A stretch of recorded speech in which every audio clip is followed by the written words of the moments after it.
We've got a full team. Welcome all. Welcome Jaime Espinosa, Marco Bitar, Guilherme.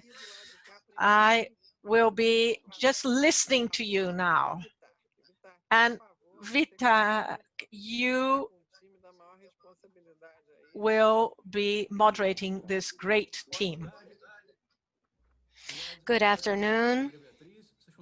Maria Beatriz, can you hear me? We can hear you well. Great, my name is Vitarque Coelho. I am expert in public policies at the Ministry of the Economy. I've been working for 20 years in this topic of development and economic clusters and all kinds of business agglomerates with the agrarian base, both industrial and commercial. We are participating along with the Ministry of Culture, Technology and Environment, a project for the Amazon. And it makes sense that we were invited for this moderation. And I am here as a moderator. I won't be giving a presentation, but I just wanted to present a figure to you just to show you what is being done so that we can guide the discussion for this panel.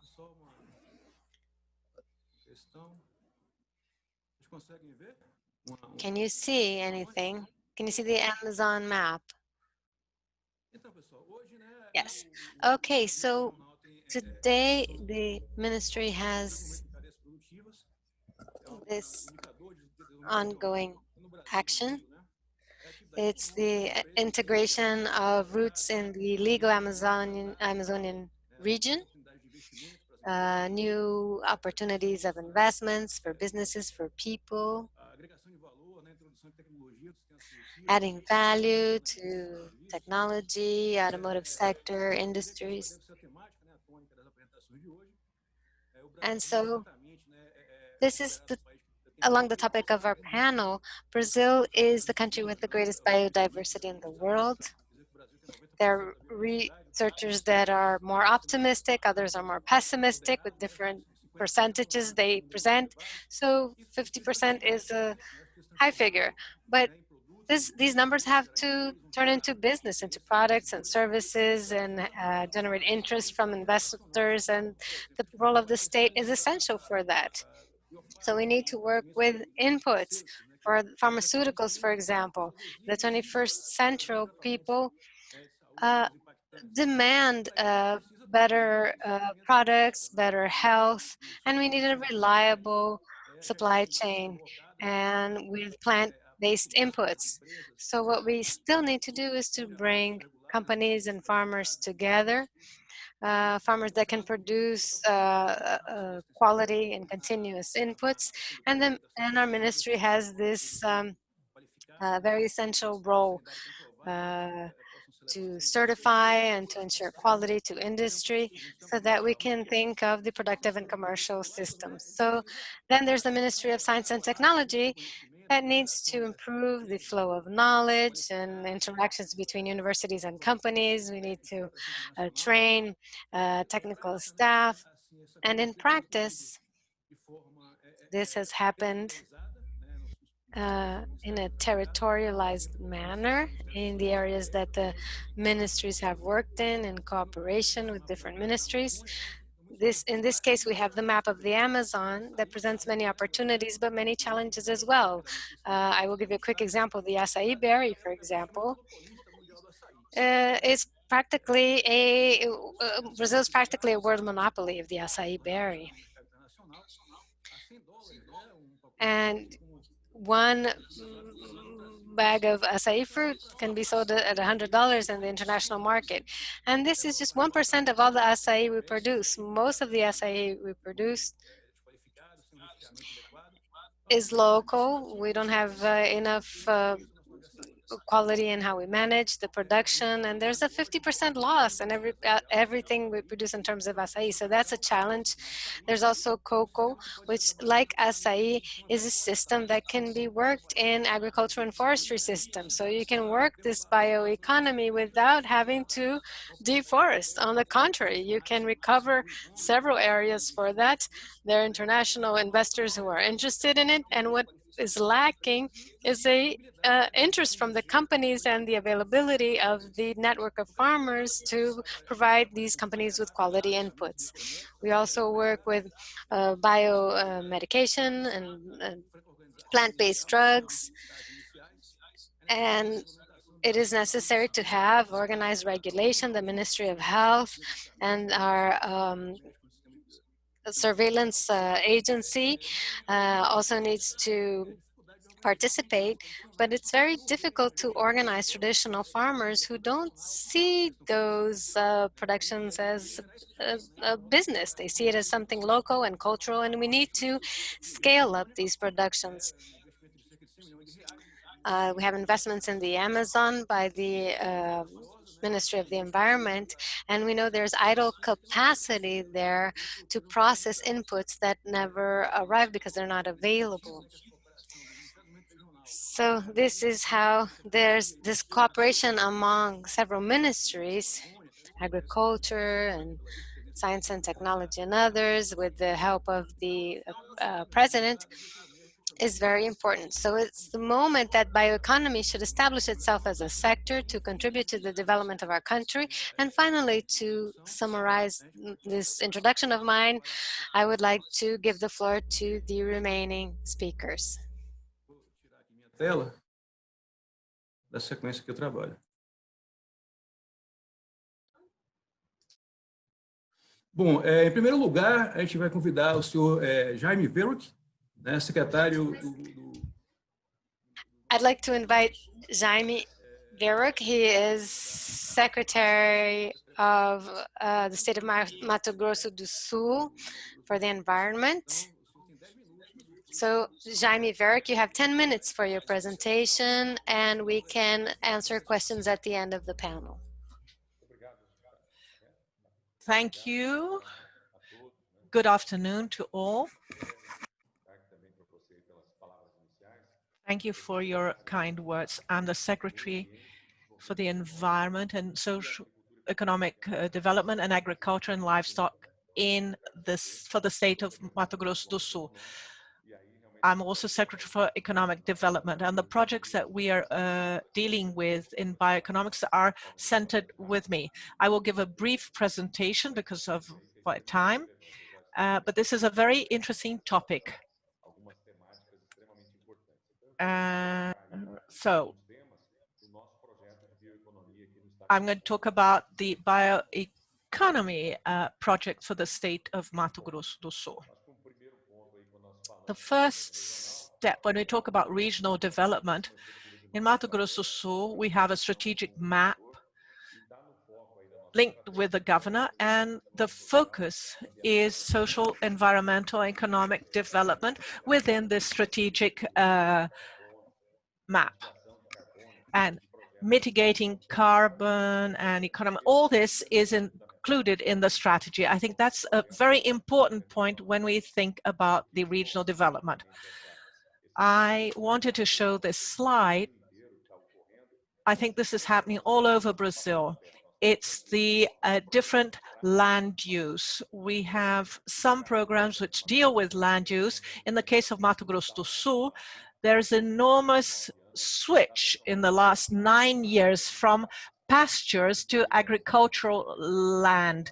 The Ministry of Agriculture has mentioned it, that the Brazilian agriculture expansion has increased its plants and pastures.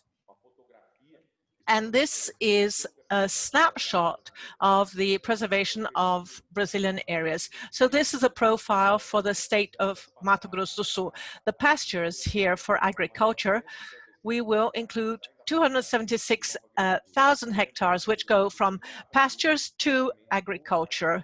And most of these pastures are degraded areas. So we are recovering that through a low carbon agriculture to recover these degraded pasture lands. Here, in terms of biodiversity, we have official data here, 38% of native vegetation. We have the Pantanal area, which is a very complex area, but 28% of our territory is the Pantanal swampland. and we have many projects for bioeconomics. Here we have the timeline of our projects. I'd like to highlight the agroecological zoning area, and we have an interesting point that 5% of the ICMS tax is included here. Due to its ecological projects, they will get a distribution of 5% of the total ICMS kind of VAT tax. So every year we account. Sometimes it's related to solid waste treatment. So we're always trying to direct it to the resources to the municipalities for different activities. Another important point is that in 2016, after the Paris Agreement, one of our strategic focus is the state with zero carbon or neutral carbon. All incentives that we have in the government, I can give you an example. We have a program which is called AMBIENTAIS, that cattle will be slaughtered as young as possible to have a better quality of meat. And that will lead us to 4 years of sustainability. So this producer won't be accepted unless it is approved in terms of sustainability. This Precoce study, we use Embrapa to help us. And all these programs, so what are we working on now? Mitigating carbon so that the state will reach a neutral carbon status. Here we have several other programs, Pro Orgânico, and within some of the programs, we have the biological control program, where we try and develop science. We have a state program for the biological control of pests. And from the onset of our program, many small and large producers, they understand that the chemical aspect can be depleted, and they're trying to find options. So this is an incredibly positive program. In terms of the Pantanal, we've developed a program called Carne Sustentável, Sustainable Beef, and you can see the logo of Cori. We tried to certify it with the Ministry of Agriculture as an organic product, and within the Pantanal biome, we wanted to have the whole cycle. They would be a beef producer, and then it went to another state, and then it became something else. So we wanted to have the whole program here in the Pantanal, and it's a very successful program. If you go to Cori, for example, in São Paulo, you will see that it has an organic stamp, and it's an organic stamp from the Pantanal region. This is very, very important. 2,000 heads of cattle were slaughtered through this program, and it was very positive, and it added value to the product. That's what we need for the Pantanal. So they increase the profitability of these people who work there so that they can continue doing sustainable work. This is very important, and we're working with that in our states. The Ministry of Agriculture is where we're focusing our financing line is for low carbon projects. And there are other environmental projects, the school projects in the Pantanal, developing bioeconomy, and through the Ministry of Regional Development, we hope that this will be a very good project. And then we come to bioeconomics, where we have neutral carbon. Within bioeconomics, in bioenergy and renewable sources of energy, we have over 10 billion reais of investment. And that's related to bioeconomics. And in science, we have over 106 scientific papers which have been published in terms of biodiversity. And what do we want to do is to look at the market, look at the science, and turn it into a product that can go to the market and generate enough income. So within the bioeconomics project, we've got Biota MS, which is all this technological structuring, and a specific project for bioenergy, very important as well. Sustainability with universities, TecnoBio with Embrapa. So we have many projects already aligned with the scientific area. We have law for bioecology, agroforestry, and we've identified that there's a great window of opportunity for the state of Mato Grosso do Sul. This is our methodological basis so that we can develop a neutral carbon state. And this is an interesting example. You saw in the media, Embrapa developed this methodology where you have carbon of neutral, beef with neutral carbon and low carbon emission. And this is done together with the producers, and Frigg will buy this through Embrapa, paying royalties, and they will then develop their carbon-free beef. So this is an association with livestock and forestry.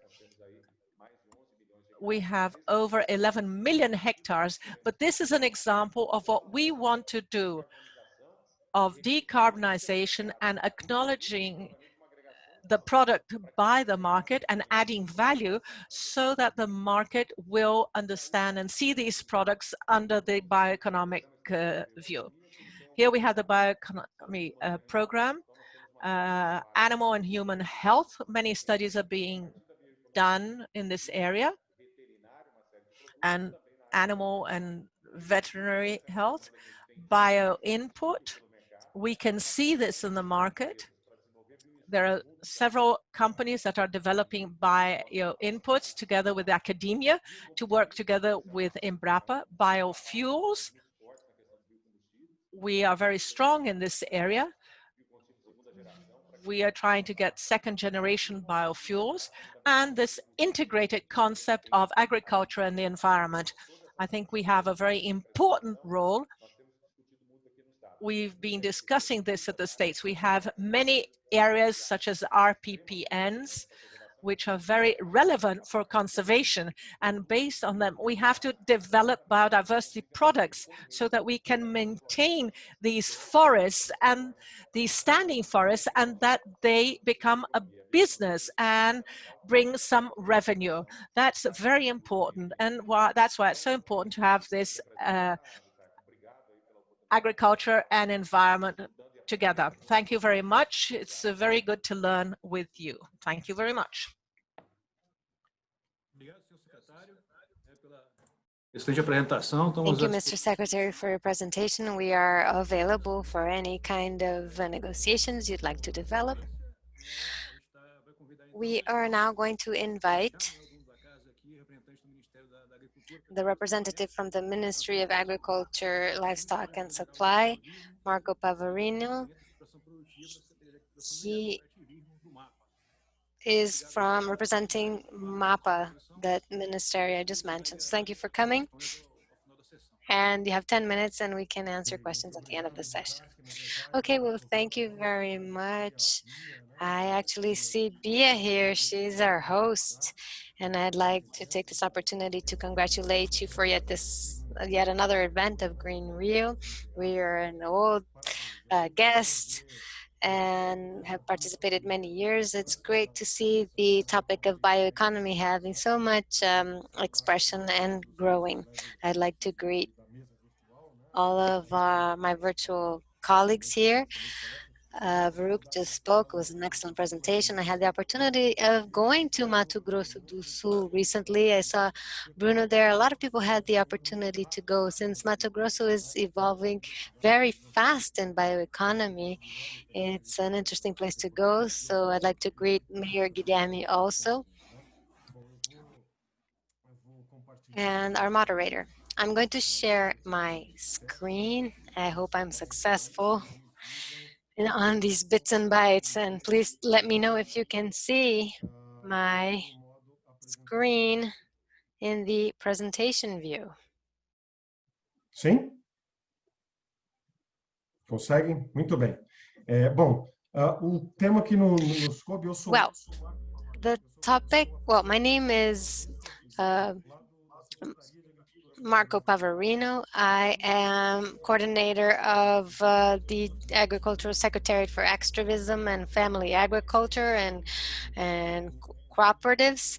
This is a new secretariat in the ministry, but it has had a quite important repercussion in topics such as bioeconomy, but also sustainability, biodiversity, and extractivism in general. The topic I will speak about is how the ministry, MAPA, has developed focusing on family farms and small and medium-sized farmers in bioeconomy.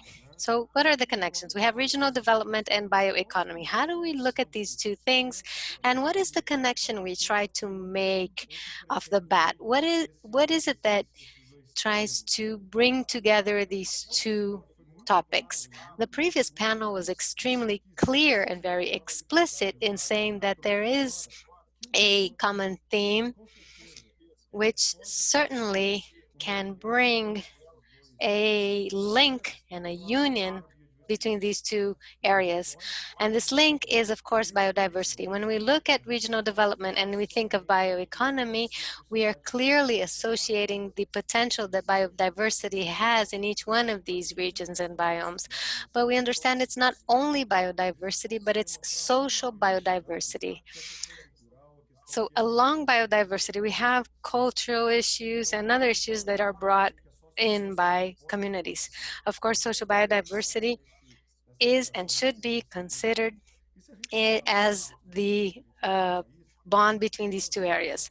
If we look at the different biomes we have in the country, of course, we can't think of regional development without talking about the entire potential of each state, as Mato Grosso do Sul, for example. Same is for the Amazon, without thinking of açaí, cocoa, Brazil nut.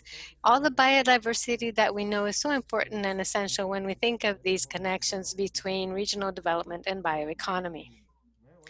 Why bioeconomy? Well, it's important for us to reflect this. Why do we bring in bioeconomy, and why do we keep saying this term, bioeconomy, bioeconomy, bioeconomy? Well, we understand at the ministry, and I'm sure everybody knows this easily, is that it's not just any bioeconomy that we are thinking about. We think that bioeconomy, yes, is the opportunity to reaffirm that sustainability has to be very clearly linked to these two concepts and development actions. So yes, that's why it's important to have bioeconomy. We could have called it green economy in past discussions, but it's very important for us to associate bioeconomy in the tripod, and we understand that one of its pillars is sustainability. So yes, bioeconomy is very important, and one of the reasons is precisely what I've just explained.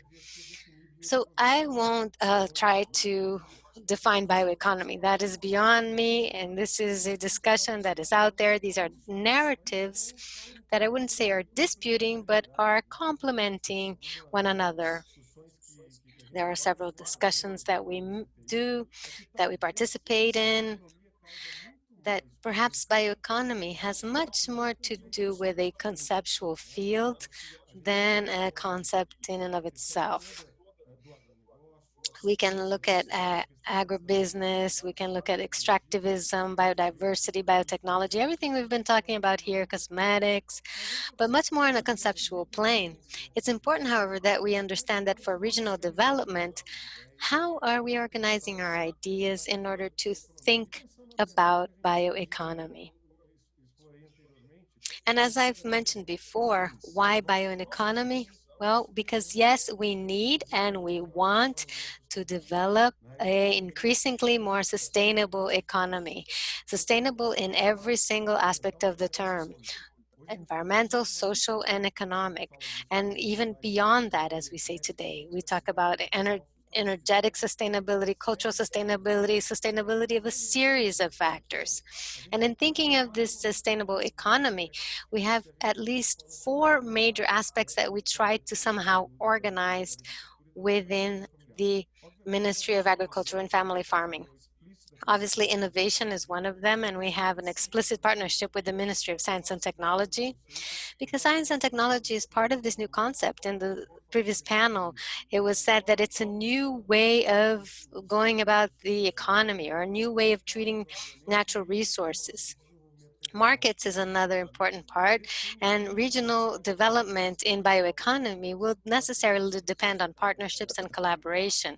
Collaboration with the private sector, partnerships among different levels of governments, and obviously corporate partnerships. And as I said, it's not just any bioeconomy, because there's the whole issue of compliance, I could say, but we can also understand this as issues of responsibilities and ethics that are brought in these technologies. This is very important because there are aspects that go beyond the capacity of how we've addressed our regional development issues, and obviously balance in the different chains, which is several aspects of chains are obviously unbalanced.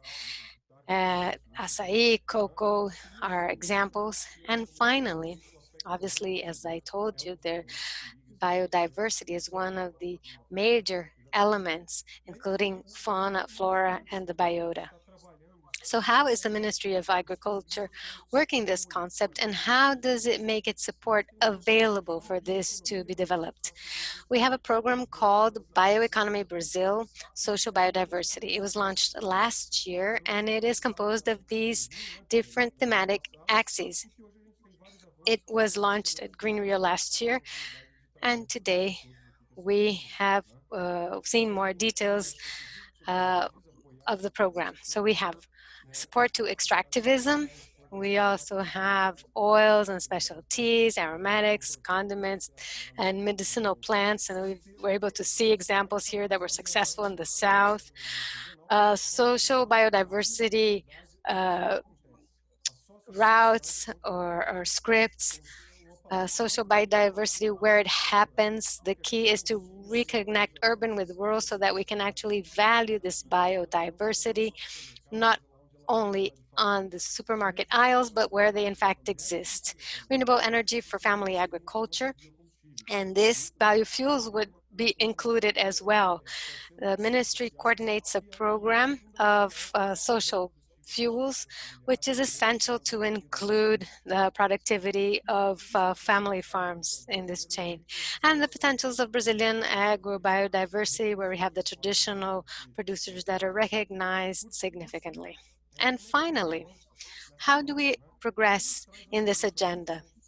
Well, these are just a few points. Of course, there are many more, but we have integrated actions from the government. We have 2 partners here that are present, and we've been developing joint actions with them to support regional development and development of the biomes. And also, we need a partnership. We have partnerships and synergies with the state and municipal governments, and we are supporting these projects by supporting municipal consortia that have the ability to develop their own regions based on the view of biodiversity and family farming, traditional knowledge, and the addition of value and the generation of income this can bring. We're potentializing access to credits. Pronaf Bioeconomy has a huge potential. There are billions of reais available, but we need a lot to launch still in terms of how to access these resources. Strengthening the chains, for example, chains of aromatic and medicinal drugs. I believe that no country in the world has as much biodiversity as we do in terms of medicinal and or aromatic plants. Only in the Amazon we have a gigantic quantity used in those sectors. We need to expand actions in terms of renewable energies, solar, wind, and bio digesters, and also expand national market. So I close with my last slide just to have brought you an overview of how the ministry thinks and how we support others. We're not going to do anything alone because it's impossible. How we're going to support government and private initiatives in regional development, as we believe strongly that bioeconomy is and should be a guide for sustainability. Thank you once again, Bia Vitak, and I give you back the floor. My greetings to all my fellow speakers and all of the viewers. Thank you. Thank you, Marco. It's very important to have the regulation of the actions to regulate the private sector and the government. So now it's an honor to call Bruno Nunes. He is in the area of productive chains in the Ministry of Economics. He's from the Ministry of Science and Information Technology. Bruno, 10 minutes, and we have questions at the end of the presentation. Thank you, Vitar. I'm sure you can see my screen. I would like to thank Bia. It's always a pleasure to take part of Green Rio. I think it's the third or fourth time that I'm here. Unfortunately, this time we're all remotely, but I would like to welcome Gazzola, Pavarini, Vitarchi. Pavarini, Vitarchi are our great colleagues and MAPA working with us. And as Pavarini mentioned, that we are developing joint work with synergy. There's a sequence where the Ministry of Science is like a toolbox for the other ministries, supplying technology and solutions based on science so that we can try to solve regional problems or specific problems, and above all, we can go to the universities and research centers to get the results we want. That's what we think about when we think about bioeconomy. I will talk about a program which we are preparing. I agree with Vitar. This edict is about to be signed by the minister. I think next week or the following week, this will have been signed, and the official launch of the program will occur. The bioeconomic value change of the Ministry of Science and Technology and Innovation. Talking a bit about the ministry, why is this important? Why is bioeconomics so important for the ministry? This has to do with its mission. This ministry has three well-known objectives: produce knowledge, produce wealth for Brazil, to contribute to the quality of the Brazilian population. So bioeconomics can be seen in these 3 points in our ministry. And all our work, we have a strategy which was launched in 2016, which is valid till 2022. It was developed with the participation of all sectors: academic, business, government, social, civil society, but always geared towards sustainability and society. That's why it's so important, because it's based on the SDGs.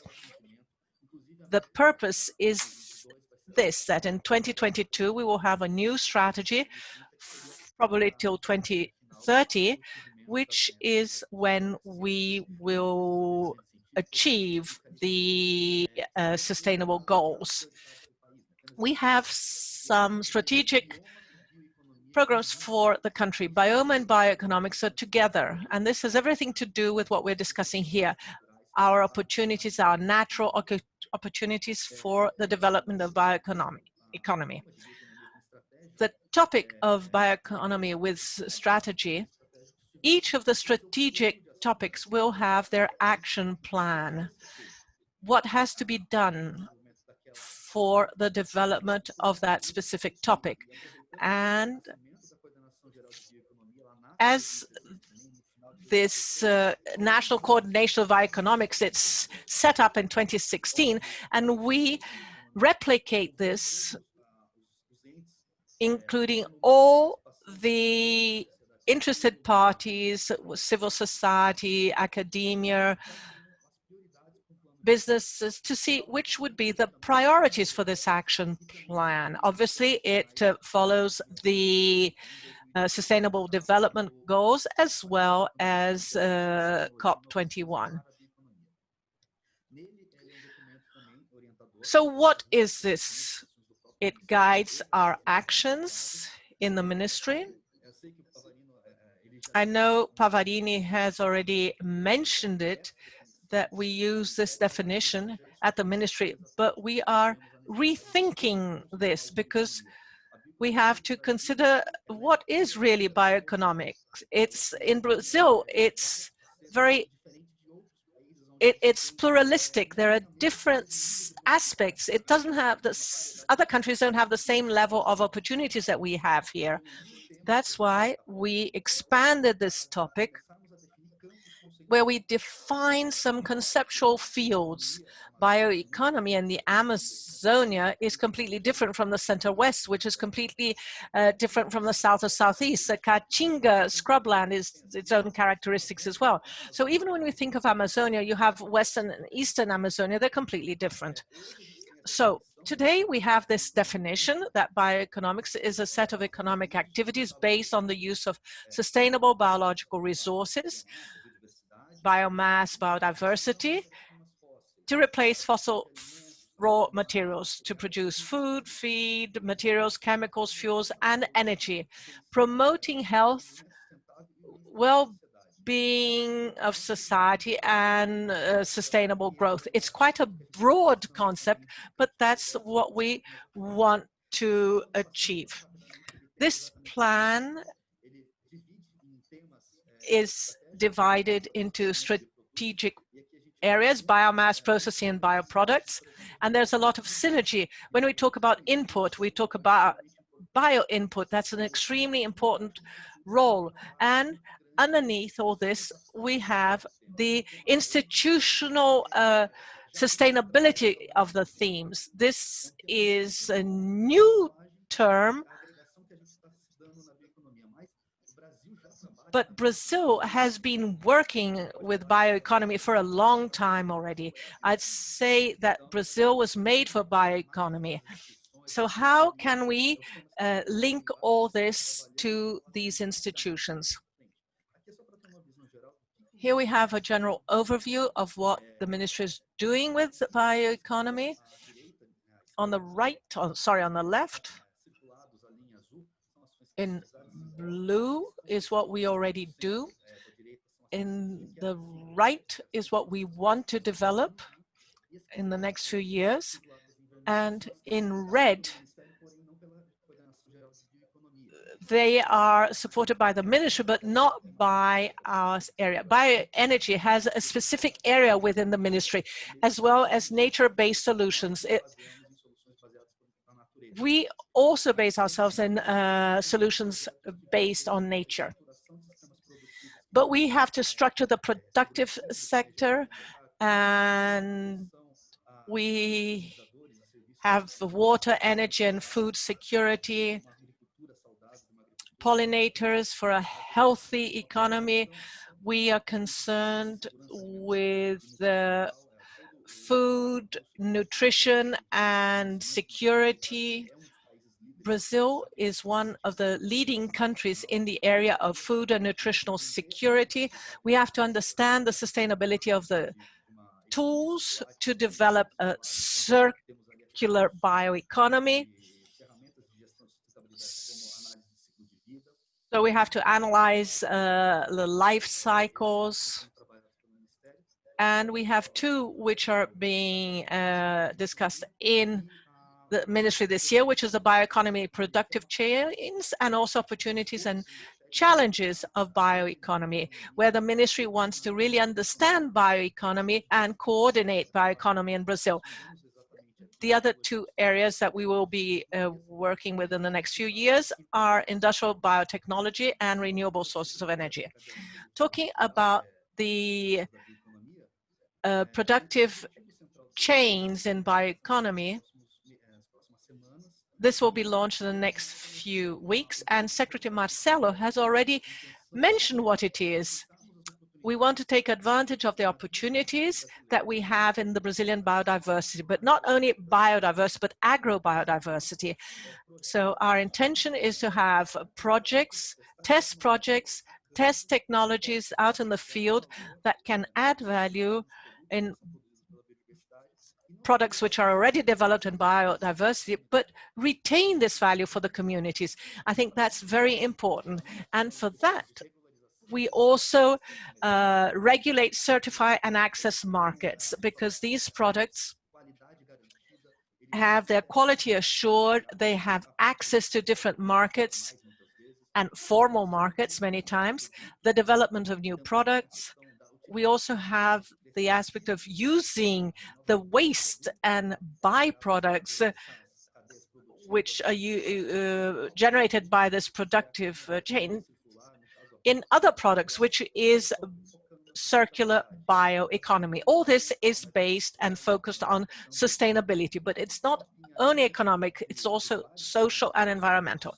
So in our 6 biomas, some of these productive chains that we've identified, these are the ones that we're working with already. In the Amazon, we're working with acai berry, cupuaçu, and pirarucu fish.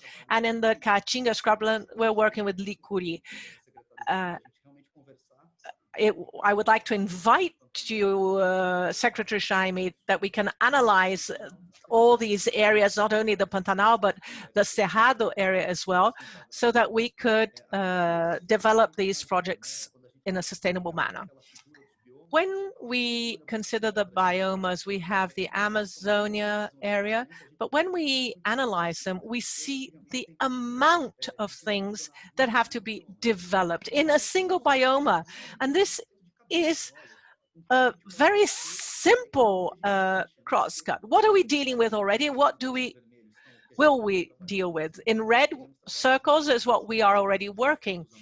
We can work with the fish in the Amazon, the fruit from Amazonia. We have the technology we're developing for pirarucu can be used also with caiman and other Amazonian fish. We have lumber and non-lumber resources. We have the Brazil nuts. So all this was already mentioned during the Brazil-Germany call. This is what will be launched shortly. These are our first projects. We have these productive chains. We have 3 projects, but in 5 different locations. And that account for an investment of 5.6 million reais for the next few years. We have the development of a mini factory which will be run on solar power, our biomass, where we dehydrate the acai pulp. So you will have a powder acai berry. And this will be a new product for a new market.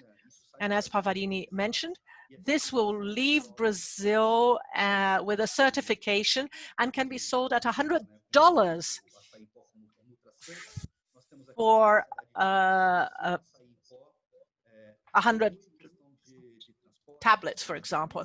It helps reducing a cold chamber and the Mamirawa area, which is part of the Ministry of Environment. It processes the fish there.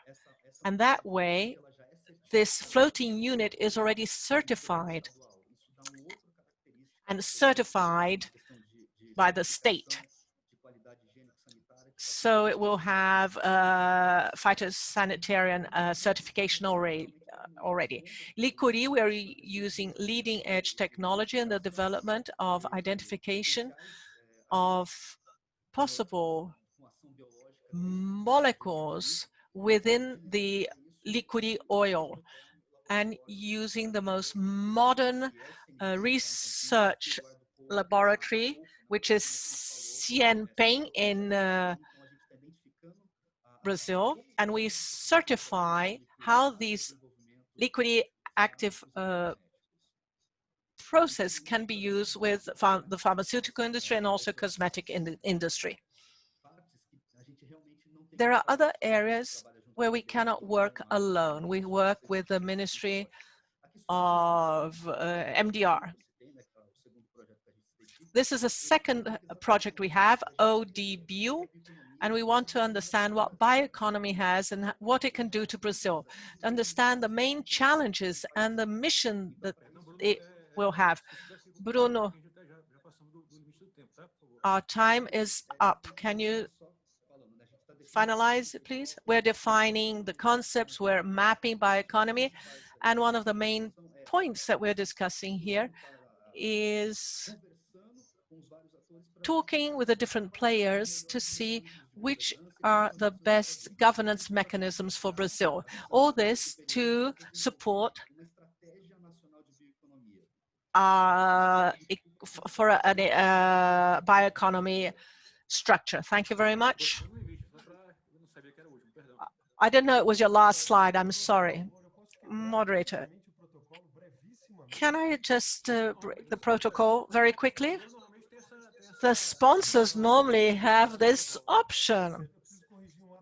Yes, I just wanted to correct a mistake here. I wanted to also greet our friend Luis Espinosa, who's also here in the panel with us from Araucaria Foundation. We're about to close a technical cooperation agreement in that state, and their foundation will be essential in the product. So I'm so sorry I did not, I failed to greet you and honor your presence here. Well, thank you very much, but sincerely, I am considering myself to be just an apprentice on this panel. So to all my illustrious colleagues, I thank you for your respect, but thank you so much. Thank you. Sorry to interrupt. Yes, Luis Espinosa, he is going to speak in the last session, but now the floor is to Mr. Guilherme Gazzola. He is mayor of the city of Itu. Good afternoon, everyone. Thank you for the invitation. Thank you for the moderation, Vitarki. You are very organized and weighted in such an intellectual panel, and I feel humbled and I feel very inferior under every aspect discussed here. Also because what I'd like to talk about as mayor of a city at 800 kilometers from São Paulo, 60 kilometers from Campinas, is about a challenge that may seem like a micro challenge in the midst of all this discussion, but that the big link of what we should do at the macro level and what it is possible to do in reality. So I'm going to show you very quickly my slide because we have a launch now, and I had a fantastic conversation with BA's person helping us in these projects, and we have this challenge for the next administration as well, which is to turn the city into a bioeconomy in a very differentiated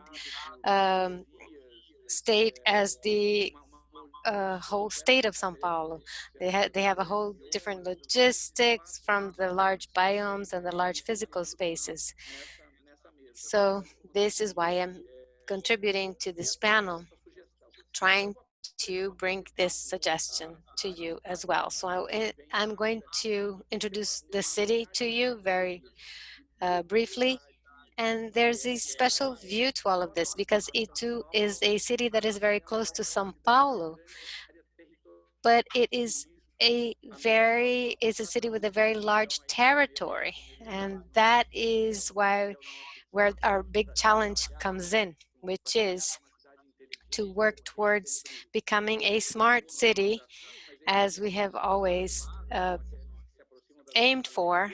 And these are challenges that are close to technology. But to associate a smart city to sustainability, that is the key of everything. That's the most important part. And sometimes I feel that this discussion is not so connected because it seems like these two areas don't speak the same language. So this is my request to all of you so that we can all contribute towards this being one thing only, the two things. So this is our city of Itu. We have almost 170,000 inhabitants, 46,000 households, and a per capita GDP of 50,625 per year. So I'd like you to observe that our big project here has to do with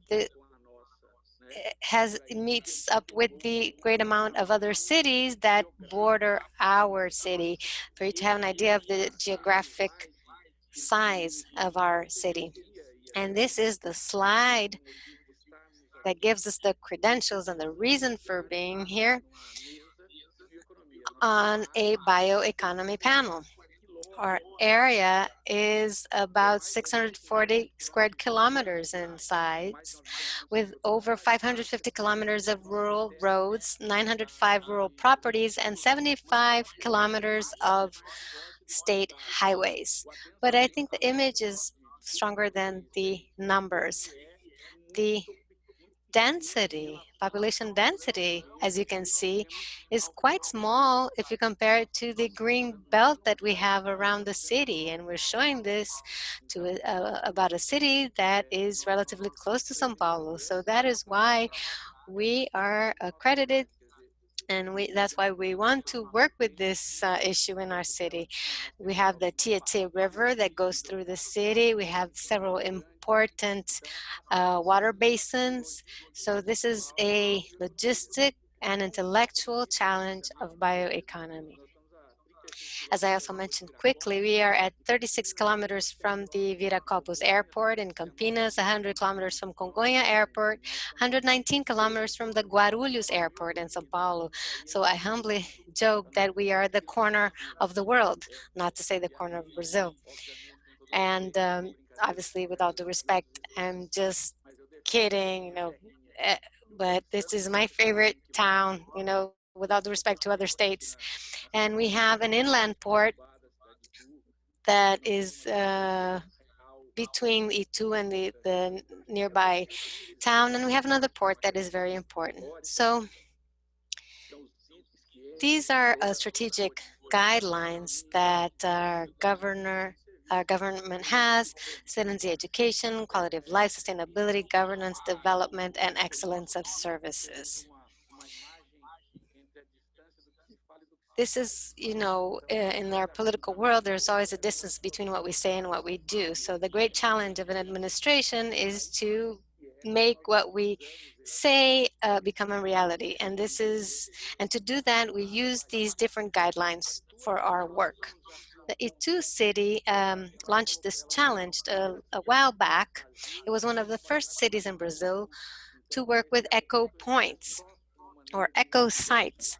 And they're not just manners of mitigating costs, but they're also a way to be a showcase of the environmental and sustainability concerns of the city. So if you notice here, we have 8 eco points that work from Monday to Saturday from 8 a.m. to 5 p.m. These are points where we allow the throwing out of several kinds of waste, recycling, construction waste, electronics, everything that does not fit into domestic waste, as we call it, residential waste. And the waste that is, we've seen a gradual increase in this kind of waste that accumulates in the echo points. Of course, Itu is also growing. We have a big demographic growth in Itu. So this has become quite a difference in habit. The waste collection has actually grown much more than the demographic growth, and it represents an organic improvement in the awareness of our society in terms of how the economy works. One of the important characteristics of these echo points or echo sites is that they do not look like dump sites. They are not simply sites in which people dump their waste.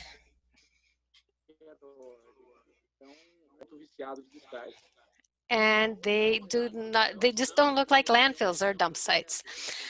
Other environmental actions projects that are very important. Itu has a very large area, but it has also large areas of where it lacks things in other areas that are very rich next to the rivers and the areas that were very devastated with the development.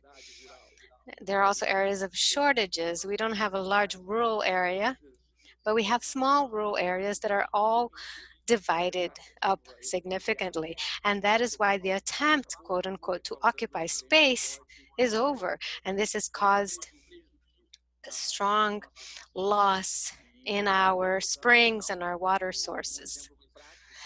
And this is a practical example. In the city of Itu, we had a serious problem in 2014 with our water sources, and this was made national news. And it was proven that this was much more a problem of management. We're going through the 4th week without a drop of rain at Itu, with an average temperature of 38 degrees Celsius, which makes any human being believe in global warming. And we are still keeping our capacity to collect water, and this project is one of the causes for this. It was a project developed in partnership with a private initiative, and it preserves the springs, and it's under the responsibility of the sponsor of these springs. They need to maintain it until and make sure that they're feasible. And it's a beautiful project. I invite everyone to get to know it, and it's an example of the ability that we have to preserve our water sources and our springs for a longer time. These are all the springs we have recovered, more than 17 of them, over 1,300 trees were planted per spring. And it's a variety of species, not only one, so that we can reproduce as much as possible a natural situation. And these 17 springs are already self-sufficient, as we call them. We have been able to get them integrated back into the territory in a general manner. And another item, just to show you that we are going along the path of the bioeconomy in a practical manner, is in recyclables. Though there is a pretty profitable competition now with the industry, especially for aluminum, we subsidize a cooperative called Comaré in the city of Itu. They do selective waste collection, and the large companies that work with solid waste have a hard time doing that very efficiently. So this cooperative offers over 350 direct and indirect jobs, and because since it is a cooperative, it allows a proportional removal of waste. And these are the figures for you to see. We are following the national policy of solid waste, and we have an important role nationally. More than 500 tons per month are collected, and this supports several families. I know my time is almost up, but this is another challenge that we had. Another one that I'd like to show you. It too had the famous famous water concession of water between 2010 and 2013. Concessions are great when they are made by honest governments. Here in Itu, this concession was done with a meatpacking plant. And because of several disastrous governments, that sent Itu to the worst water crisis in its history, and that company went bankrupt. So perhaps that is the opposite effect, example of a return. In 2017, we had a legal we went to court with a legal action against that group, and we started working with the E2 company for basic sanitation, and that is made with the partnership of different services, and that was able to revert the situation and bring it to a water balance back. So we have water sufficiency now, and we were able to get state funding, which is very important as well.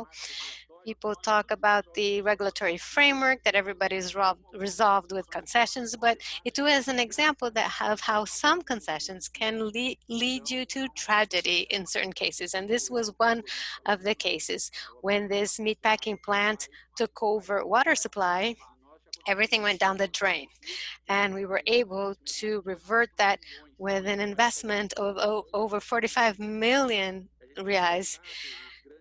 We replaced the large reservoirs in Itu with perennial water collection, and we were able to have these two collections from the different basins, and this is done in a perennial manner. We also did several interventions. We replaced the piping networks, removed silting, and we have maintenance every 3 years. So 60 million was the initial investment that the city government made. And these are the fruits we are getting from all that hard work. In the 3 last years, we were awarded as one of the best cities to invest. We were awarded as the blue and green municipal program.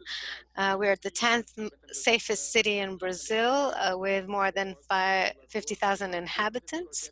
We have this project, Smart Cities, that has been submitted to the Polytechnical School in São Paulo. We have 96% of treated sewage. And we also face the challenge to implement the new law of land use. And today we have 40 kilometers of bike paths as well. So that's the way to go, and that's the way Itu has followed. And this is actually a challenge for all of us to transform the city of Itu as a reference in bioeconomy, sustainability, and innovation. So that's the great challenge that I launch here for the city of Itu and for you as well. How can we do this in a practical manner in cities that do not have nature as their great source of income? So how to do this reasonably in an industrial complex, for example, such as São Paulo? Well, I think it is possible. I believe in it. And this was the small experience, humble experience from Itu that has shown me. And then I bring to you today to this panel. Thank you for your attention.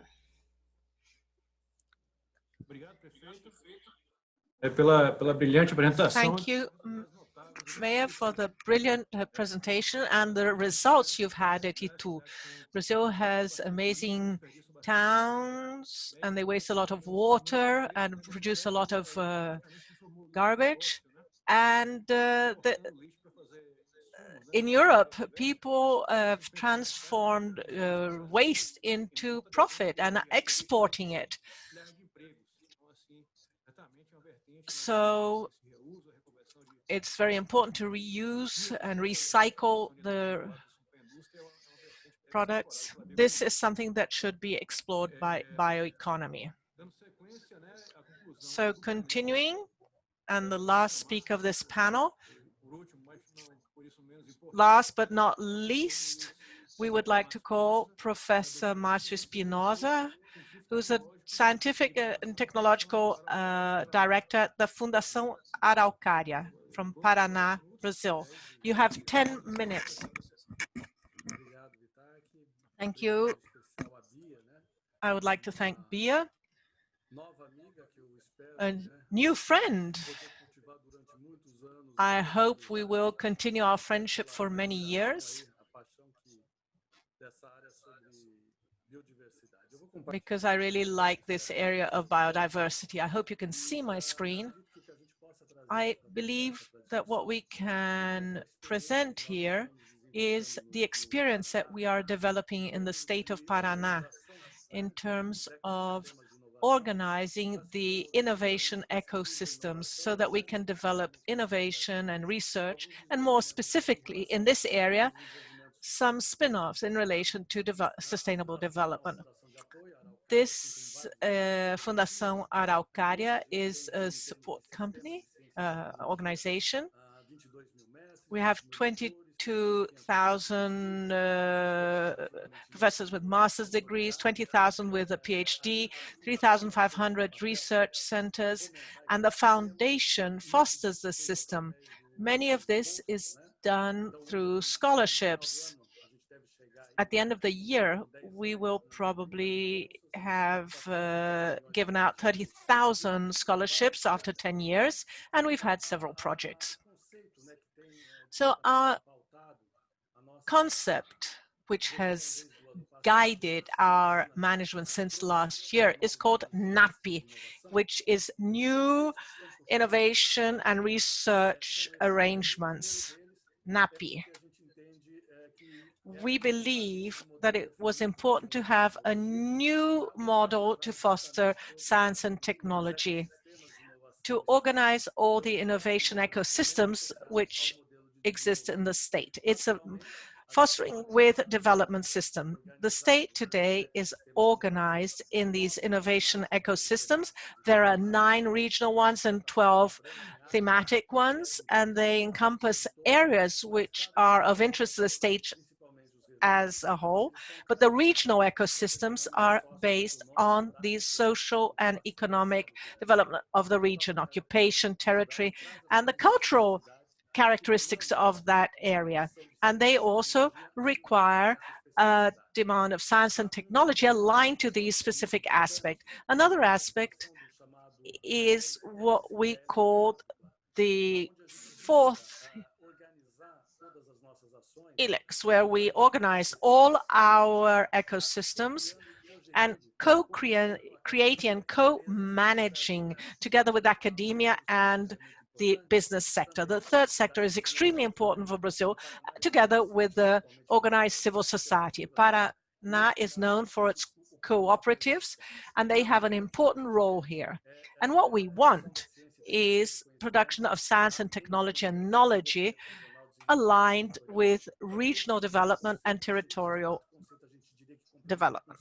So there's a 5th more specific item, which is the focus of my presentation here.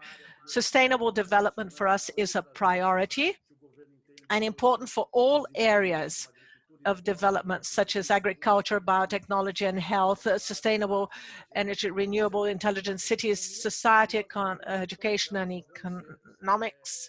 And all of these will only be developed responsibly if we take care of the environmental and social sustainability. To organize all these concepts, we have this management model called NAPI, N-A-P-I.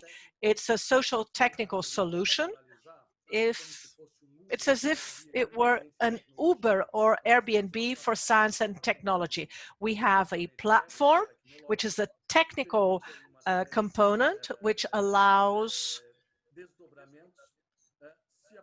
to split it up and using what's more important. It's not only technology, what's important are the researchers that are involved in this science and technology. NAPI wants to integrate and mobilize our assets in the state. which is the first layer of NAPI, always focusing on creating wealth and well-being. By wealth, we're talking about generating income, and well-being is income generation. Together with other partners, institutions that are also involved with innovation for other types of developments. The last layer, we always consider key development factors: biodiversity, the state itself. This responsibility stems from this layer, which is the support for NAPI. As a foundation, as a support agency, we want a more return on investment made in science and technology. These instruments are known by our cause. In Paraná, they're a bit different from the rest of the country because it's well distributed in the state of Paraná. We have 7 state universities, 4 are federal, 1 federal institute, and other technical and information centers. Many of them are in multiple campuses, and você está ouvindo? No. Just to mobilize the whole system, we are developing a platform which is called e-Araucária. That's what Bia talked about, because it's a platform that allows us to identify who are the experts, what they're introducing, how they're organizing this production, which are the institutions, which are the science and technology assets that can fulfill these demands. Here we have 20,000 PhD and PhD that work with biotechnology and forests. We have 633 PhDs. This is an amazing asset. It really represents a labor force that which is similar to other international institutions. This doesn't happen only in Paraná state. Many other states of Brazil have the same assets. Just to give you an idea, Paraná in the area of biotechnology and forests, it's the graph on the right. It's in an interesting position in relation to the rest of this country. There's a concentration of PhDs in this area, which in the state of Paraná. And they're multidisciplinary PhDs, as you can see on the left. The state is able to deal with complex problems related to biotechnology and forestry. So this is something that we have obtained with this platform. What we can do is also identify what each researcher is studying. All this is based on the platform Lattice with the Stella Institute. So we can really refine our search to know exactly what each one is doing, and that way help the development of the state. Professor Espinosa, we have been asked to end our session. I am ending. We can also identify the research centers. They also have their own production. And here in practice, what do we do? These are the investment projects. We are finalizing the enrollment today, which is for Mato, which is to preserve the Atlantic rainforest that we have in the state of Paraná. 600,000 reais will be invested here. This is another project which was created about 2 months ago to organize the taxonomy of the animals in Paraná. And as this event is also linked to COVID, we have what we are doing in relation to the researchers that have been working in this area. That involves about 14 million reais, and that comes from private companies as well. And that's what I wanted to say. That was the message we wanted to give you. Thank you very much. Paraná is always a leader in technology and industry. And unfortunately, we had to suspend the Q&A session. We have included on the chat an email if you have any questions. And also you can give the name of who you want to send your question to. Well, we're closing our event. Thank you very much, the presenters, and thank you for the invitation. I just want to thank you, Vitar, because he was able to be an efficient moderator. Thank you very much. I want to thank each one of you, these Secretary Jaime, Bruno, Espinosa, all of them. It was a very interesting panel with channels and information. Where's Guilherme? Well, I would like to thank Guilherme.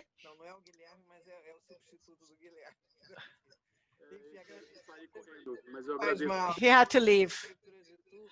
I would like to thank the Mayor of Itu. I'm sure we will organize an event where you can be a moderator which is more relaxed. And also, I would like to say that the Ministry of Regional Development has an important role and transforming. I would like to thank you all to be with us tomorrow at 9 o'clock. We have a lot of things to talk and many challenges to face. Have a good end of day. And once again, I want to thank each one of you. It was a great honor to welcome you all in Green Rio. Thank you very much. See you tomorrow. Thank you. Thank you.